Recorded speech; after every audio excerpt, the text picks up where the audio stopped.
ఈ వీడియో చూస్తున్న వారందరికీ యేసుక్రీస్తు నామములో శుభములు. బైబిల్ గ్రంథంలో పాత నిబంధనలో దేవుడు జరిగించిన అద్భుతాలను మనం ఎన్నోసార్లు చదివాం. ఈరోజు ఆ అద్భుతాలను అన్నిటినీ ఈ వీడియోలో జ్ఞాపకం చేసుకుందాం.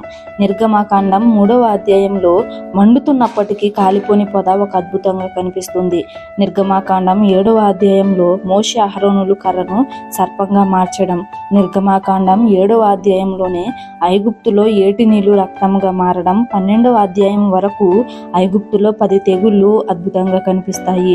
నిర్గమాకాండం 14వ అధ్యాయంలో ఎర్ర సముద్రం ఆరిన నేలగా మారడం, నిర్గమాకాండం 15వ అధ్యాయంలో మారా చేదు నీళ్లు మధురముగా మారడం, నిర్గమాకాండం 16వ అధ్యాయంలో ఇజ్రాయేలీల కోసం దేవుడు ఆకాశం నుండి మన్నాను కురిపించడం, నిర్గమాకాండం 17వ అధ్యాయంలో రెఫాదీములో బండ నుండి నీళ్లు ప్రవహించడం, సంఖ్యాకాండం 16వ అధ్యాయంలో బహుభయంకరంగా కోరాహు, దాతాను, అభిరాముల మరణం, సంఖ్యాకాండం 17వ అధ్యాయంలో అహరోను కర్ర చిగురించి ఫలమివ్వడం, సంఖ్యాకాండం 21వ అధ్యాయంలో ఇత్తడి సర్పం వైపు చూచిన వారు బ్రతకడం, యెహోషువ 3వ అధ్యాయంలో యోర్దాను నదీ ప్రవాహం నిలిచిపోవడం, యెహోషువ 6వ అధ్యాయంలో ఎరుకో ప్రాకారాలు కూలిపోవడం, యెహోషువ 10వ అధ్యాయంలో సూర్యచంద్రులు నిలిచిపోవడం, న్యాయాధిపతులు 15వ అధ్యాయంలో లేహీలో గోతి నుండి నీరు ప్రవహించడం, 1వ సమూయేలు 7వ అధ్యాయంలో ఫిలిస్తీన్ల సైన్యం మీద ఉరుములు ఉరమడం, 1వ సమూయేలు 12వ అధ్యాయంలో గోధుమల కోతకాలంలో ఉరుముల వర్షం రావడం,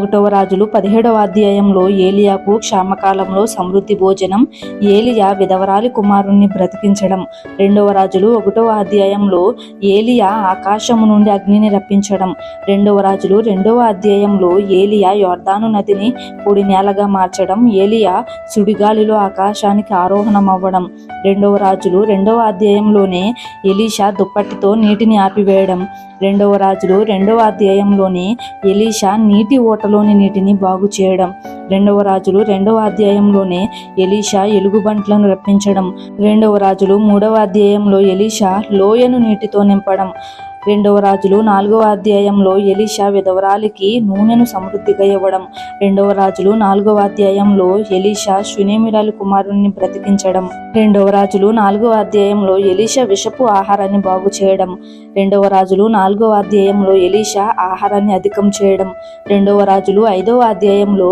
నయమానుకు కుష్ఠరోగం బాగు కావడం, 2వ రాజులు 5వ అధ్యాయంలో గెహాజీకి కుష్ఠరోగం రావడం, 2వ రాజులు 6వ అధ్యాయంలో గొడ్డలి నీటిలో తేలడం, 2వ రాజులు 6వ అధ్యాయంలోనే సిరియా సైన్యానికి అంధత్వం కలగడం, 2వ రాజులు 13వ అధ్యాయంలో ఎలీసా శల్యాలకు తగిన శవం బ్రతకడం, 2వ రాజులు 20వ అధ్యాయంలో అహాబు గడియారపు పలక మీద నీడ వెనుకకు తిరగడం, దానియేలు 3వ అధ్యాయంలో అగ్నిగుండంలో షడ్రకు మేషక అబేద్నెగోలుకి ఏమీ కాకపోవడం, దానియేలు 6వ అధ్యాయంలో సింహాల గుహలో దానియేలుకు ఏమీ కాకపోవడం, యోనా 2వ అధ్యాయంలో మత్స్యం కడుపులో యోనా 3 రాత్రింబగళ్ళు ఉండడం. చూశారు కదా స్నేహితులారా, దేవుడు ఎంతో అద్భుతకరుడు, ఆశ్చర్యకరుడు కదా. దేవుడు చేసిన అద్భుతాలు, తన సేవకులతో చేయించిన అద్భుతాలు ఇంకా అనేకముగా ఉన్నాయి. పాత నిబంధనలోనే ఇంకా అనేకమైనవి చూడగలం. బైబిల్ గ్రంథంలో యోహాను రాసిన సువార్తలో ఒక మాట వ్రాయబడి ఉంటుంది. అదేంటంటే, యేసు చేసిన కార్యములు ఇంకా అనేకములు కలవు, వాటిలో ప్రతి దానిని వివరించి వ్రాసిన ఎడల అట్లు వ్రాయబడిన గ్రంథములకు భూలోకమైనను చాలదని నాకు తోచుచున్నదని యోహాను తాను రాసిన సువార్తలో తెలియజేశాడు. దేవుని చిత్తమైతే మరొక వీడియోలో క్రొత్త నిబంధనలో దేవుడు చేసిన కార్యాలను గురించి జ్ఞాపకం చేసుకుందాం. Praise the lord.